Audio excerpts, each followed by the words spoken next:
우리 디모데후서 1장 7절에서 18절 말씀 같이 하나님 말씀을 한 절씩 읽겠습니다. 하나님이 우리에게 주신 것은 두려워하는 마음이 아니요 오직 능력과 사랑과 절제하는 마음이니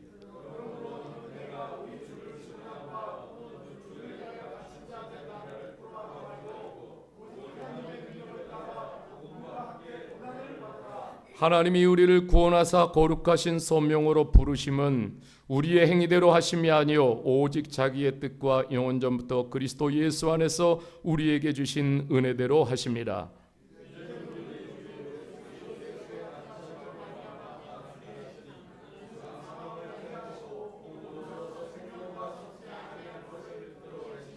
내가 이 복음을 위하여 선포자와 사도와 교사로 세움을 입었노라.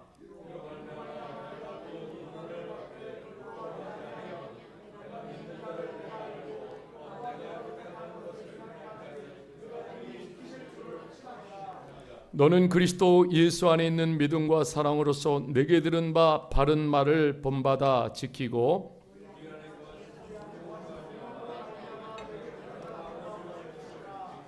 아시아에 있는 모든 사람이 나를 버린 이 일을 내가 하나니 그 중에는 부겔로와 호모게네도 있느니라.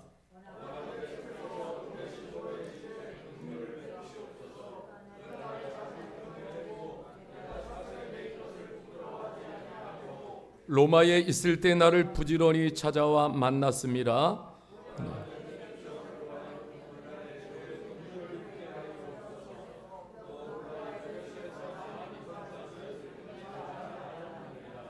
네, 무르익은 편지 시리즈 두 번째 시간이에요. 오늘은 절대 복음을 부끄러워하지 말라. 네, 제목을 올려주시면 자, 절대 복음을 부끄러워하지 말라. 상훈아 넘겨줘봐. 네, 자 우리가 제가 이제 이번에 지난주에 2박 3일 리트릿을 했는데요. 우리 이주민 사역자 리트릿을 이렇게 행하면서 제가 친구를 한 명 만났어요. 네, 친구를 이렇게 보여주겠습니다. 친구. 더우면은 에어컨을 살짝 좀 틀으면 좋을 것 같아요. 네. 자, 누구를 만났냐면 제비를 만났어요. 제비.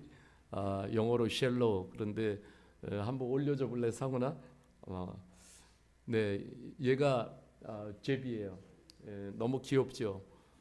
이 도시에서는 만날 수가 없는 친구예요. 리트릿 때 숙소의 난간에 아침이면 제비 가족들이 쪼르르륵 앉아가지고 창문에서 저를 바라보고 있어요. 너무너무 귀여운 거예요. 제비는 사람과 이렇게 공생하는 아주 친화력이 있는 새입니다. 사람을 무서워하지 않아요. 사람을 피하지 않습니다. 제비는 청정지역을 너무 좋아해요. 그래서 청정한 논이 있어야 제비가 그곳에서 이렇게 살 수가 있어요. 이 제비가 많은 곳은 생태계가 건강하다는 의미입니다.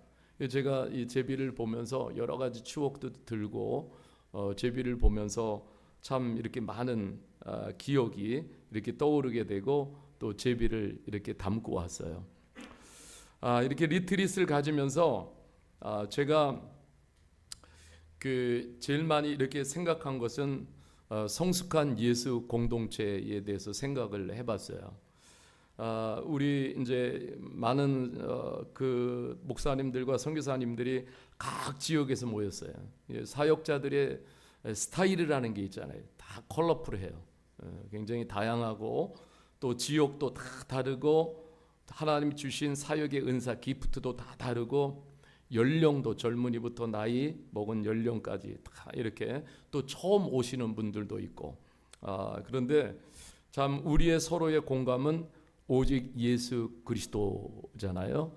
그래서 이 예수님을 기준으로 모든 서로의 이야기를 이렇게 풀어놓을 때 금세 하나가 되어졌어요. 그런데 참 감사한 것은 헤어질 때 모두 밝아진 모습, 또 평온해진 모습, 서로 막 이렇게 포옹을 해주고 서로 이렇게 손을 잡아주고 격려해주고, 참 이런 모습을 이렇게 헤어지면서 담게 됐는데, 그런 모습을 보면서 이게 예수 공동체지. 참 예수 공동체가 너무 좋다. 예수 공동체가 너무 아름답다. 참 하나님께 감사했어요. 이번에 우리가 리트릿을 가지면서 아까도 내 사모하는 주님, 영광의 주님이시라 막 그 찬양을 부르는데 전부 다 막 눈물이 다 터졌어요. 정말 그러면서 눈물과 고백과 그리고 나눔과 교제가 잘 어울려져서 하나님께서 정말 우리들에게 많은 은혜를 주셨습니다. 기도해 주셔서 너무너무 감사를 드립니다. 아내와 저는 정말 많이 지친 목사님과 사모님을 만나게 됐어요. 그래서 그분들이 좋아하는 메뉴를 이렇게 선택해 가지고 식사를 섬겨드리고, 잠시 산골 카페에 가서 교제하면서 마음을 좀 나누었습니다. 함께 위로와 격려를 나누는데 너무너무 이렇게 좋아하시더라고요. 그래서 그 시간을 주신 주님께도 이렇게 감사를 드렸습니다. 좀 이번 리트릿을 보내면서 좀 하나님께서 또 얼마나 살아계시면서 우리의 일들을 인도해 가시고 돕는지 실감나게 느끼는 그런 시간이 되어졌어요. 그래서 참 감사합니다. 지난주에 이어서 무르익은 편지 시리즈로 이렇게 말씀을 나누겠습니다. 먼저 7절을 제가 다시 읽겠습니다. 하나님이 우리에게 주신 것은 두려워하는 마음이 아니요 오직 능력과 사랑과 절제하는 마음이니. 그래서 첫 번째 제가 전하고 싶은 것은 복음은 마음을 담대하게 향상시킨다. 네, 참 이것을 이렇게 나누고 싶습니다. 우리가 이렇게 신앙생활을 하잖아요. 그러면은 복음이 약해지고 희미해지면은 그러면은 반드시 찾아오는 게 있어요. 그 안에서 영적 침체도 찾아오게 되고, 그리고 마음도 의기소침하게 되고, 그리고 움츠려들고, 그리고 소심한 마음이 자리하게 돼요. 우리는 늘 기억해야 돼. 복음을 주신 하나님은 살아계신 하나님이십니다. 주님은 살아계셔요. 복음의 근원이 되시는 주님은 지금도 살아계십니다. 여러분, 이 복음의 능력은 죄에서 우리를 자유하게 하잖아요. 죄에서 자유한 게 가장 우리가 담대해지는 비결이에요. 우리가 하나님 앞에 설 때, 사람들 앞에 설 때에도 죄에서 자유한 그러한 모습으로 우리가 서게 될 때 늘 당당해요. 여러분, 이 복음의 능력을 품고 있으면은 죄가 혐오스러워지고 죄를 멀리하는 능력이 생겨요. 여러분, 이 복음의 생명력을 일으키는 성령님은 우리 안에서 담대함을 주십니다. 담대한 용기를 주십니다.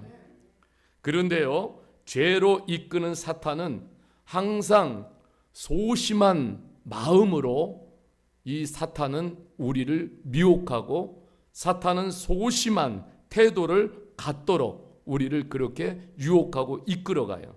소심한 마음과 태도를 가지고서는 하나님의 나라를 위해서는 아무것도 할 수가 없습니다. 두려움의 영과 소심한 영은 복음의 진보를 이루는데 이것은 크나큰 방해물이에요. 그래서 사도 바울은 오늘도 말씀하고 있습니다.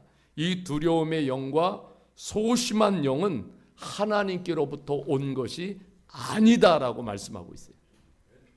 하나님이 우리에게 주시는 영은 능력의 영이시고, 우리 안에 계신 성령님은 승리의 영이십니다. 그래서 우리가 이런 부분들을 잊지 말아야 돼요. 성령님이 나와 함께 하셔요. 우리에게 때때로 이렇게 보면은 어느 때는 우리가 사람이니까 낙심도 되고 또 힘도 빠지게 되고 무력해질 때도 있어요. 그런데 어느 때 보면은 성령님께서 우리 안에서 이루 모를 내가 막 샘이 막 날 때가 있어요. 그 이유도 모르겠어요. 그러면 그건 뭐냐면 성령님이 내 안에서 지금 역사하고 계신 거예요.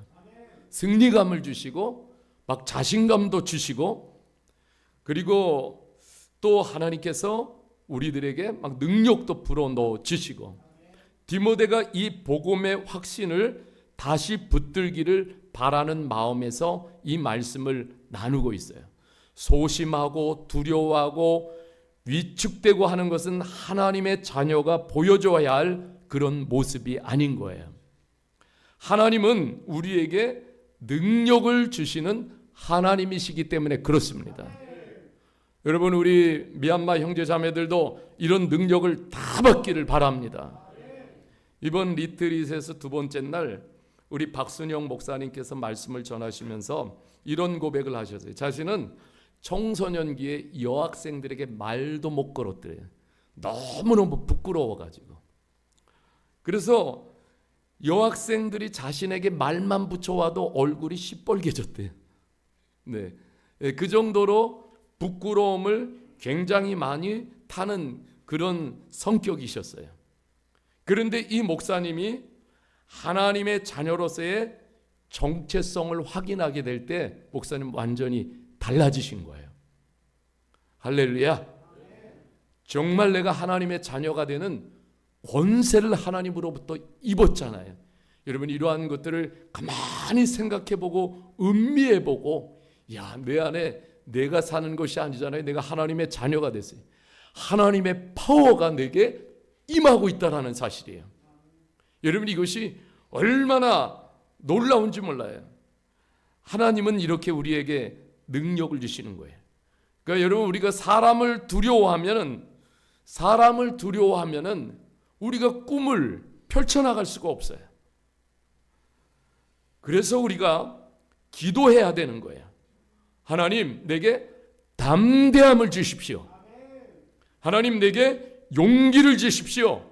하나님의 나라와 꿈을 위하여 내가 정말 이 복음을 펼쳐가야 되겠는데, 하나님 담대함을 주세요. 하나님 꿈을 주십시오. 여러분, 이런 우리의 안에 기도가 필요한 줄 믿습니다. 여러분, 복음을 또 품을수록에 이런 사랑이 막 내 안에서 작동이 돼요. 사랑이. 그래서 사람을 보면 막 사랑하고 싶고요, 이해하고 싶고, 포용하고 싶고, 이런 마음은 이 복음이 우리 안에 주는 마음이에요. 놀라운 일들이 일어난다고요. 세상은 자기 자신을 위해서 막 권력을 사용하고 사람들을 무자비하게 막 권력을 가지고 억누릅니다. 그래서 사랑 없는 권력은 너무너무 위험한 거예요. 복음을 품을수록 섬기고 싶어지고요, 주님이 그럴수록 자꾸 사랑의 영을 또 부어주십니다. 복음은 사랑으로 이렇게 섬기는 것들을 너무너무 좋아하도록 그렇게 우리를 자꾸 이끌어가요. 근데 우리가 사랑하는 것에 실패하면 복음은 전파되기가 어렵습니다. 그래서 또 복음을 품으면은 이 근신하는 마음이 생겨요. 이것은 뭐냐면 절제의 마음이에요. 그래서 우리가 우리의 욕심, 우리 안에서 일어나는 욕망이 막 절제가 돼요. 절제해서 하나님의 영광을 위해 나의 열정을 불태우게 돼요. 여러분, 이것이 복음이 주는 능력이에요.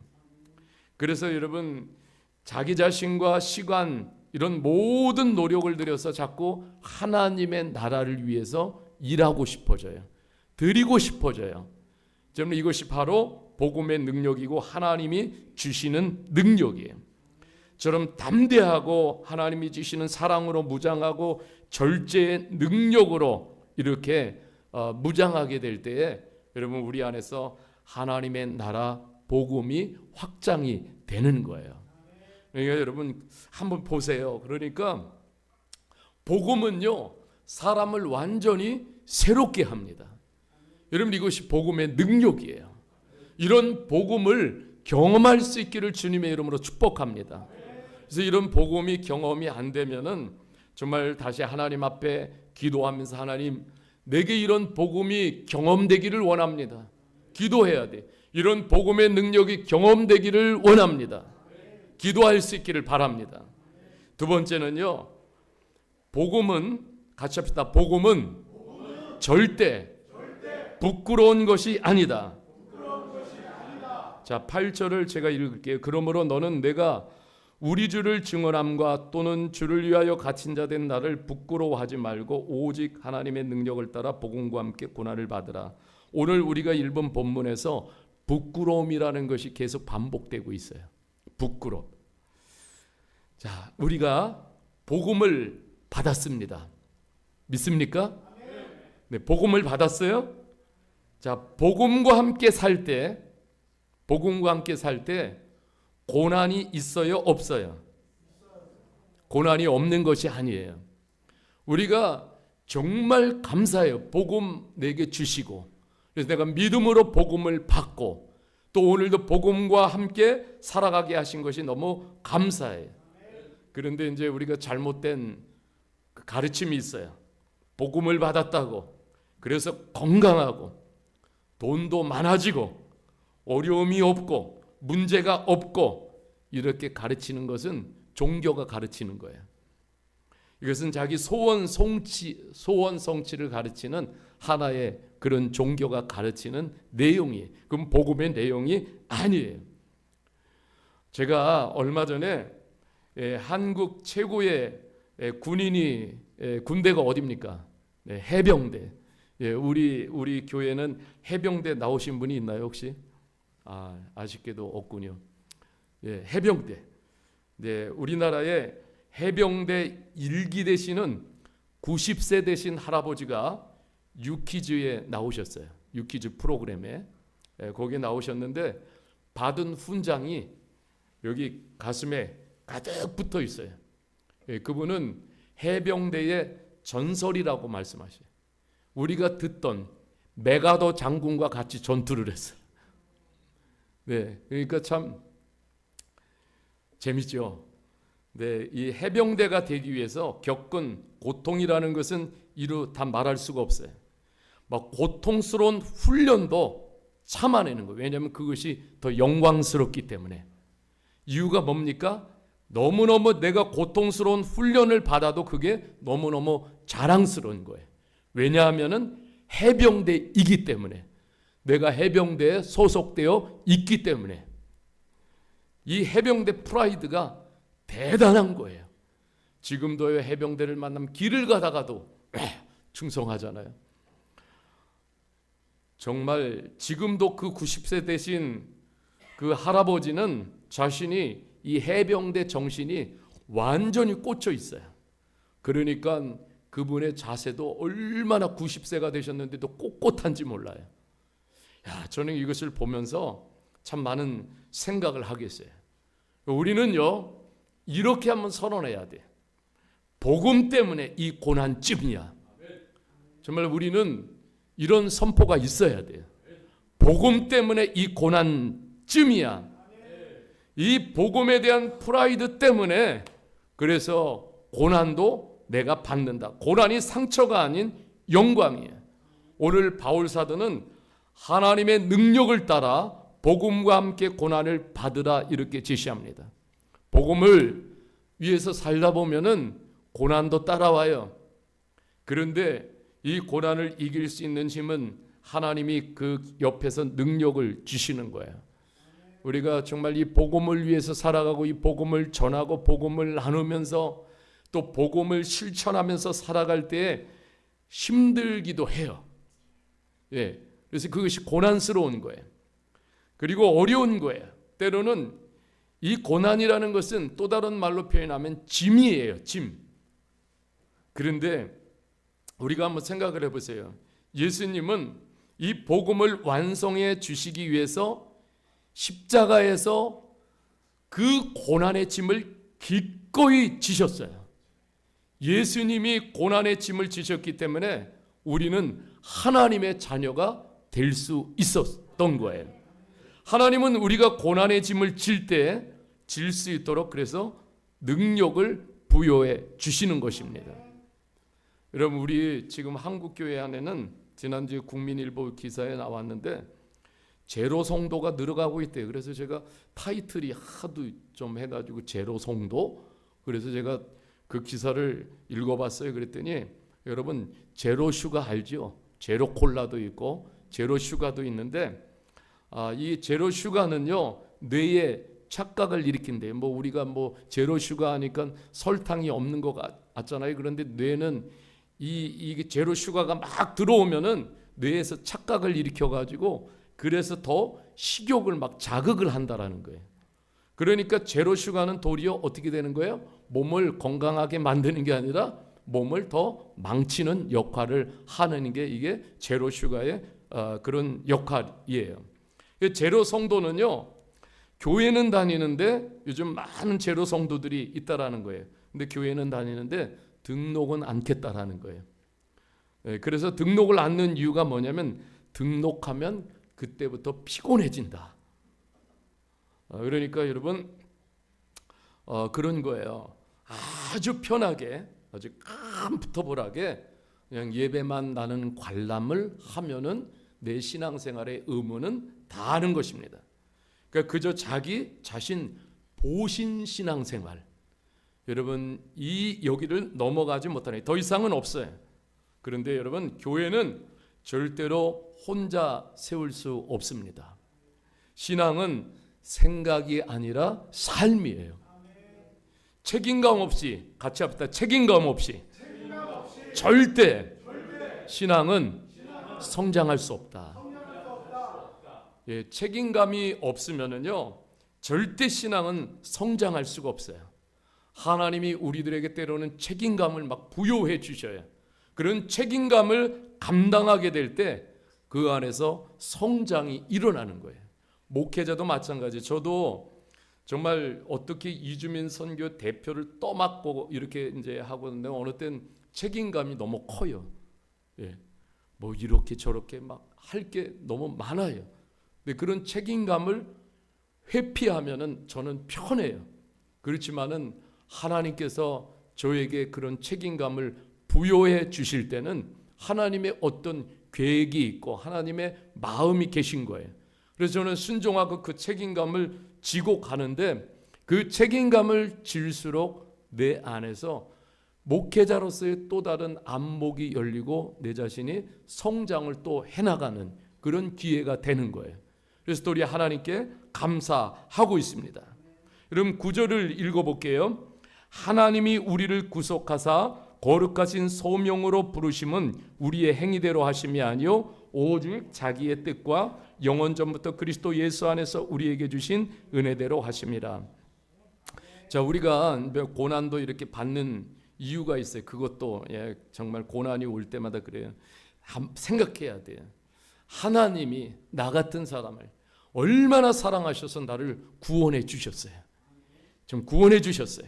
그리고 그것뿐만 아니라 이 세상에서 하나님을 섬기고 하나님의 일을 하라고 거룩한 삶으로 나를 불러주셨어요.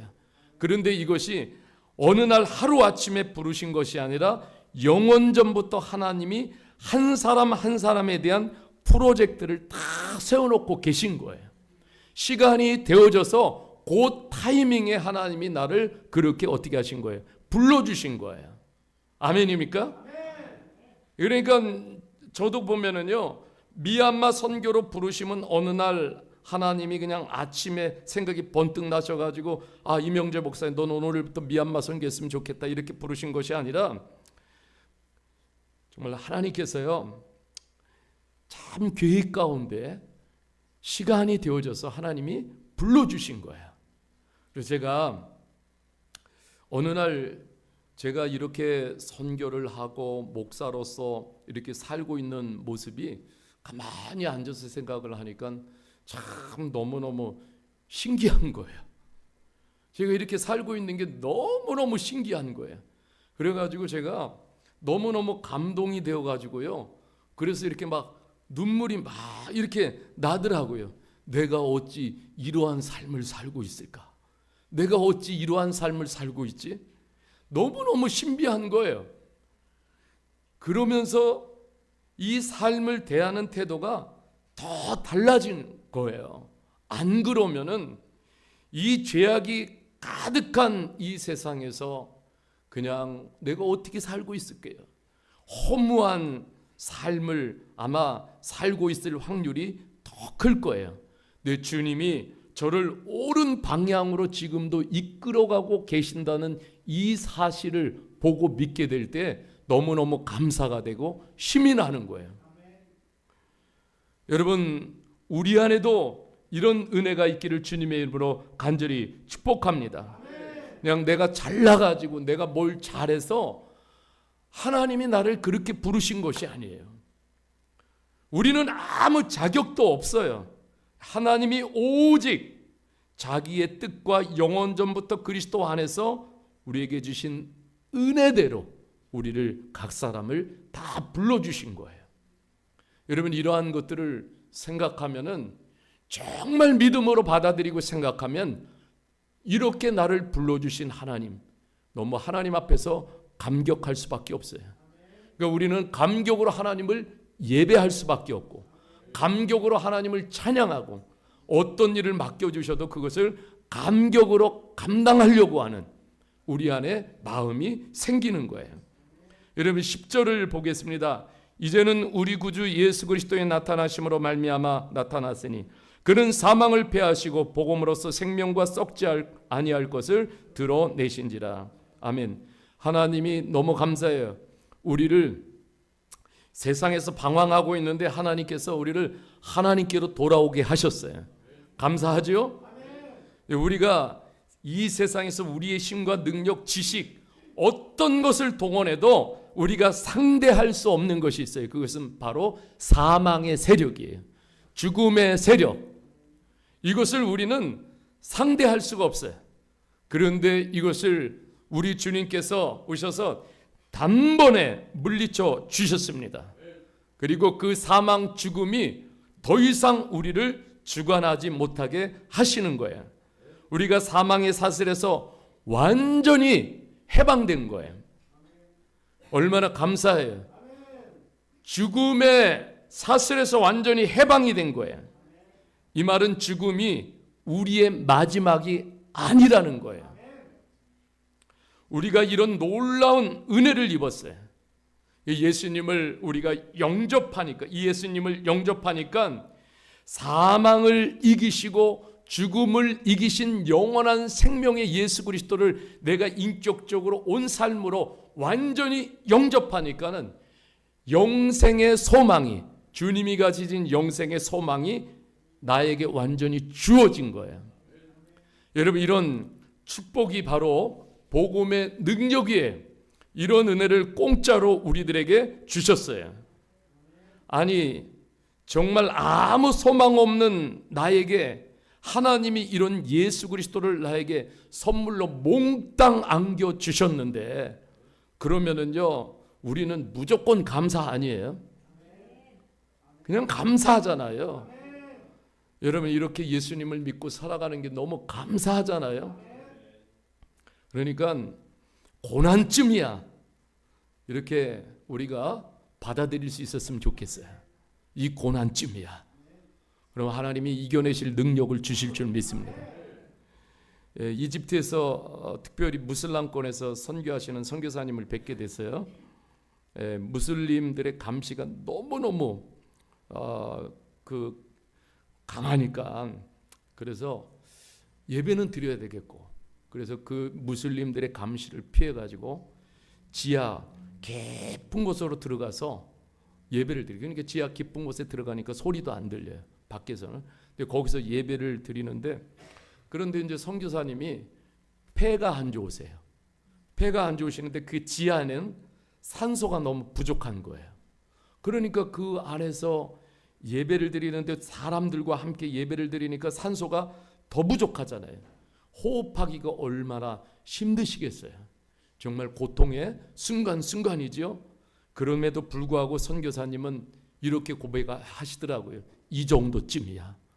이 정도쯤이야 하면서 예배의 영광을 누리고 있다라고 말씀을 하고 있어요. 그런데 여러분, 우리는 이 좋은 환경에서 예배를 드리고 있어요. 그러니까 여러분, 저와 여러분들이 엄살을 부리지 말았으면 좋겠어요. 이것은 사치예요, 사치. 사치.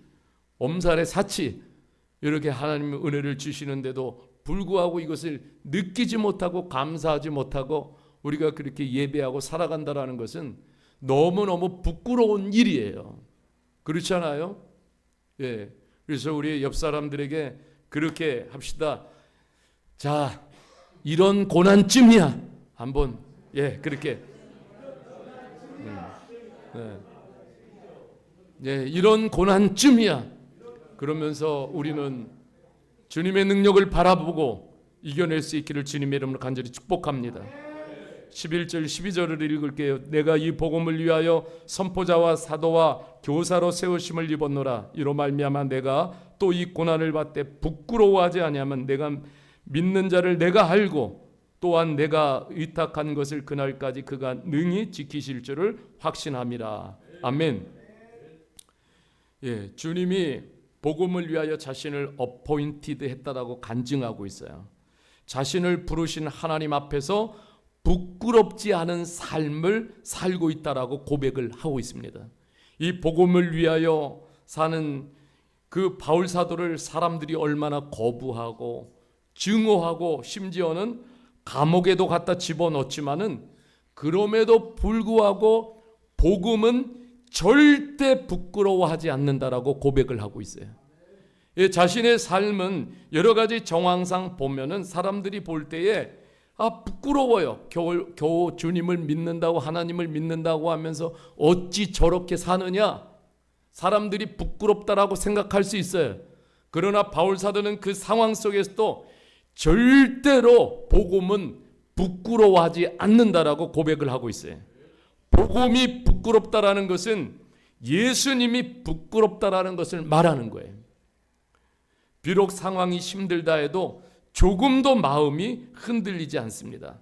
복음은 바울 사도에게 완전히 자부심이고 용기의 근원인 거예요. 여러분 10절에 보면은 이렇게 말하고 있어요.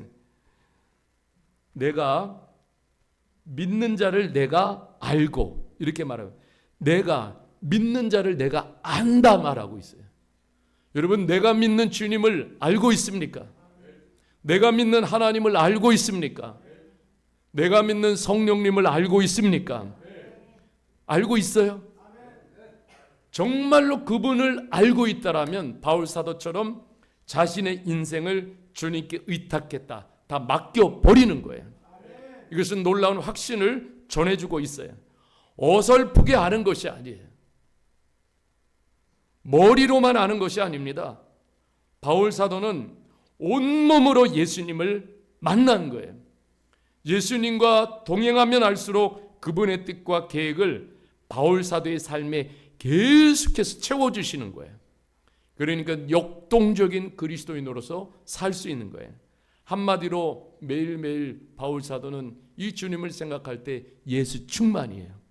여러분 이것이 세상을 이기는 힘이고 고난을 이기는 힘이고 자신을 이기는 힘이고 자신의 모든 약함을 이겨내는 힘이 되는 거예요. 제가 질문 하나 해보겠습니다. 사랑하는 성도님들은 복음이 부끄러우십니까? 예수 믿는 것이 부끄러우십니까?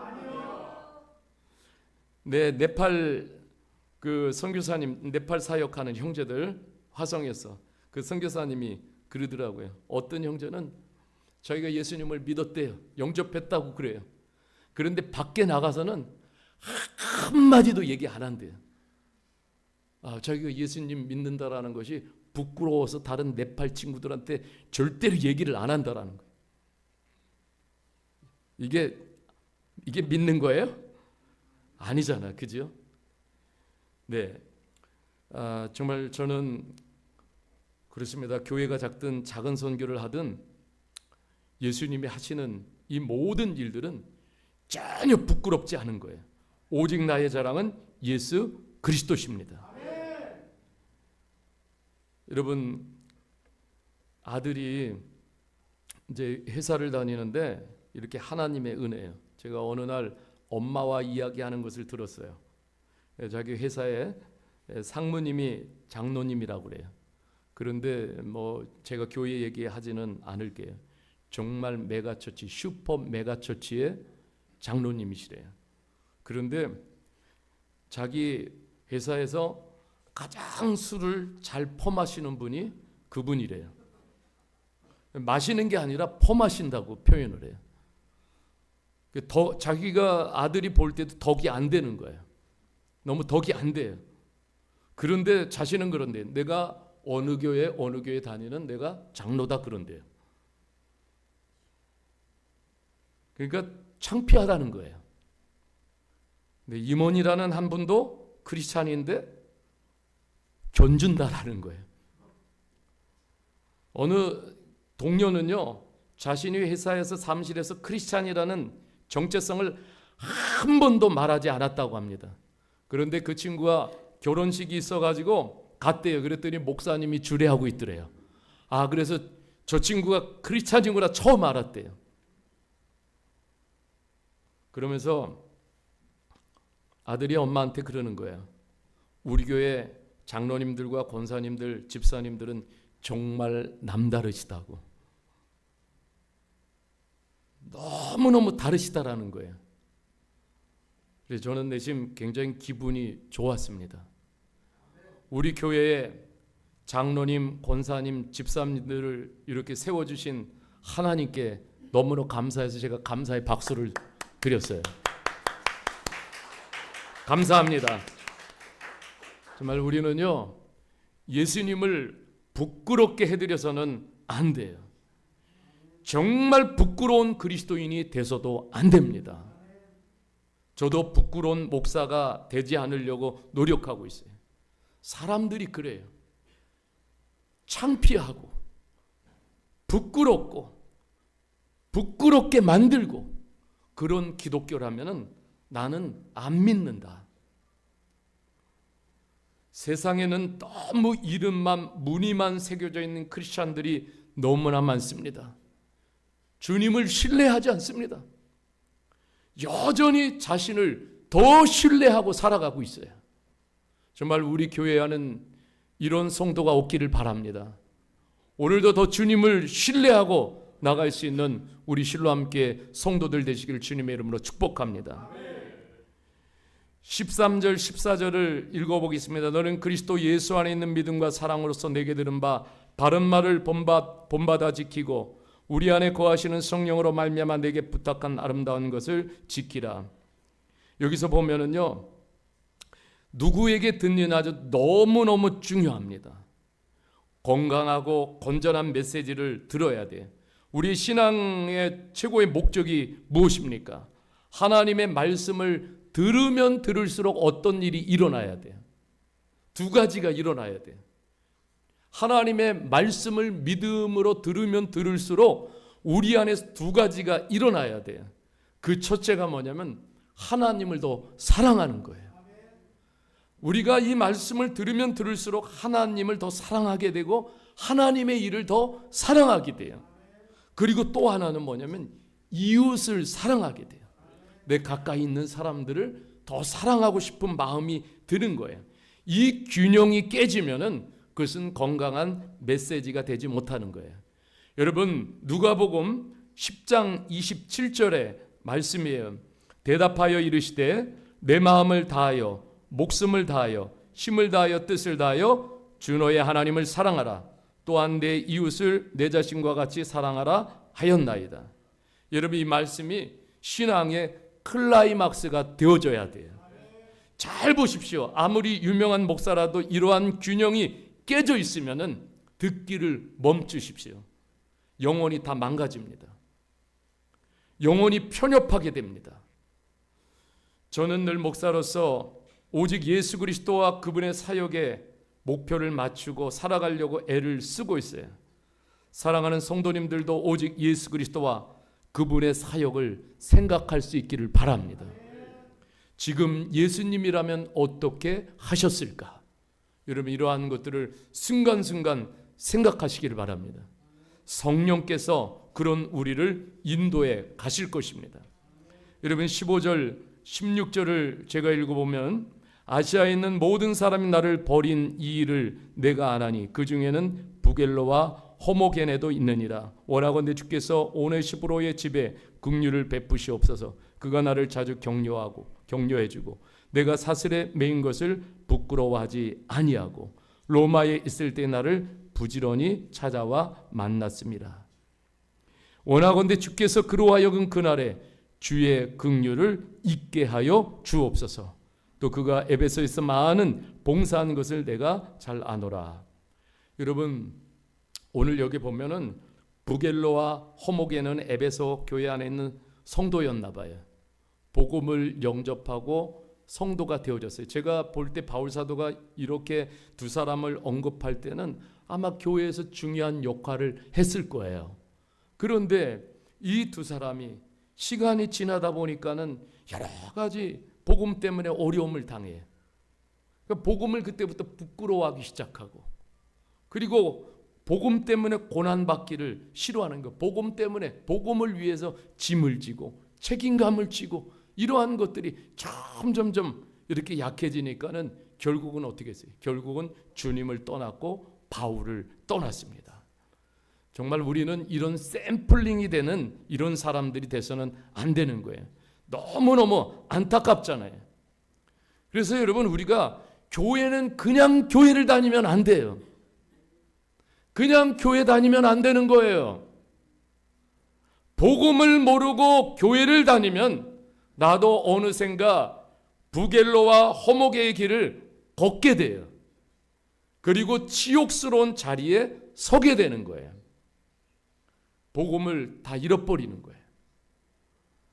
16절에는 똑같은 에베소 교회 안에 있지만 복음을 부끄러워하지 않는 오네시브로의 집을 소개하고 있습니다. 이렇게 성경은 말씀하고 있어요.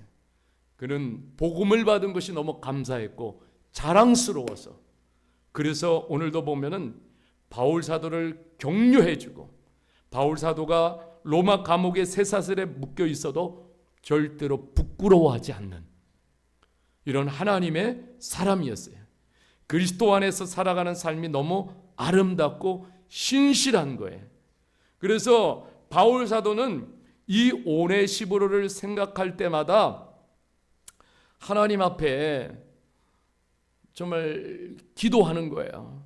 하나님, 그날에 이 오네시브로의 집뿐만 아니라 그 교회 사랑하는 그 성도를 주의 긍휼을 입게 하여 주시옵소서. 우리는요, 누군가를 생각하게 될 때 이런 마음이 들도록 우리가 살아야 돼요. 그렇잖아요? 예, 누구를 생각하면은 너무 안타깝고 그냥 마음이 힘들고 괴롭고 참 그러면은 얼마나 힘들어요. 그런데 누구를 생각하면은 복음을 사랑하고 복음을 위해서 헌신하고 복음을 위해서 수고하고 복음을 자랑하고 이러한 삶을 생각하면은 기도할 때도 어때요? 이 바울 사도의 기도가 그냥 나오는 거예요. 하나님, 제발 좀 그 사랑하는 성도에게 긍휼과 은혜를 그냥 듬뿍 부어 주시옵소서. 여러분, 이런 기도가 나오게끔 우리가 살아야 돼요. 예, 그래서 고린도 전서 15장 58절에 이렇게 말합니다. 같이 읽겠습니다. 시작. 그러므로 내 사랑하는 형제들아, 현실하며 흔들리지 말고 항상 주의 일에 더욱 힘쓰는 자들이 되라. 이는 너희 수고가 주 안에서 헛되지 않은 줄 알미라. 바울 사도는 부겔로와 호모게네를 생각하면서 얼마나 마음 아파서 눈물이 났겠어요. 그리고 그 정말 교회에서 핵심 멤버와 같았던 그들이 복음을 떠날 때 얼마나 마음이 아팠겠어요. 그러니까 힘도 너무너무 빠졌을 거예요. 그런데 또 한편으로서는 힘을 내는 것이, 아무리 힘이 들고 두려운 상황 속에서도 오네시브로는 복음을 부끄러워하지 아니하고 도리어 복음을 담고 복음에 걸맞는 아름다운 삶을 살아내고 있었어요. 그러니까 이런 삶을 보면서 바울 사도는 굉장히 힘을 얻고 격려와 위로를 얻은 거예요. 여러분, 한 사람이 있잖아요. 목사에게도 마찬가지예요. 사역자에게도 한 사람이 오네시브로와 같은 삶을 살아가게 될 때 목사도 굉장히 더 목회하고 싶은, 선교하고 싶은 막 힘이 일어난다고요. 그렇잖아요. 그런데 교회 안에도 보면 부씨와 허씨가 많아지면, 부씨가 많아지고 허씨가 많아지면은 그런 목회자가 너무너무 낙심되고 힘이 없는 거예요. 그 교회가 어떻게 힘있게 자라겠어요. 네, 오늘 저와 여러분들은 다 성을 오씨로 바꾸세요. 예, 오네십으로. 예, 오씨로 다 바꾸세요. 예, 오씨가 많은 교회가 돼야 돼. 예, 그러면 하나님께서 교회에 부흥을 주실 줄 믿습니다. 복음을 부끄러워하지 않고 복음 때문에 내가 이렇게 살고 있습니다. 자랑스럽게 누구에게도 간증하는. 우리 친구는 이렇게 성실해, 너무너무 열심이야, 막 그래. 그러면 사장님한테, 공장장님한테 그러세요. 제가 복음 때문에 그렇습니다. 예수님 때문에 그렇습니다. 이렇게 자랑을 해야 돼요. 그렇죠? 예, 할렐루야. 대답이 너무 약해. 알바하다가도 너무 열심히 성실히 그냥 땀을 뻘뻘 뛰면서 왔다 갔다 사장님이, 야, 너 왜 이렇게 열심히 하냐? 아이고, 사장님 그거 모르세요? 제가 복음 때문에 그래요. 예수님 때문에 그렇습니다. 이렇게 자랑스럽게, 여러분 자랑스럽게 예수님을 자랑해야 돼. 공부하는 킴도 마찬가지. 너 왜 이렇게 공부를 잘해? 제가 예수님 때문에 이렇게 열심히 공부하는 거예요. 다 복음 때문에, 그죠? 예, 복음을 자랑하고 사랑할 수 있는 우리 모두가 되길 주님의 이름으로 간절히 축원합니다. 예, 말씀을 마치겠습니다.